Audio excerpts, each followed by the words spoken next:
তাফসীরের ভেতরে এসেছে আল্লাহ রাব্বুল আলামিন কোরআনের শিক্ষাকে দুই ভাগ করেছেন। একটা শিক্ষা হচ্ছে কোরআন পড়তে পারা, কোরআনের লফজ পড়তে পারা, এটা কোরআনের শিক্ষা, লফজের শিক্ষা। আর একটা শিক্ষা হচ্ছে কোরআনের মর্ম শিক্ষা। সুবহানাল্লাহ। কোরআনের মূল শিক্ষা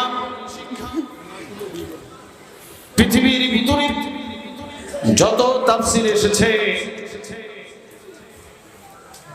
পৃথিবীর সর্বশ্রেষ্ঠ তাফসীর গুলোর ভিতরে এসেছে আল্লাহ রাব্বুল আলামিন কোরআনের শিক্ষাকে তিনটা ধারার ভিতরে সীমাবদ্ধ করেছেন। আল্লাহু আকবার। মুনহাতিরাতুন ফি সালাসাতি আশিয়া, সীমাবদ্ধ করেছেন তিন ভাগের ভিতরে। সিহাতুল ইতিকাদ ওয়া হুসনুল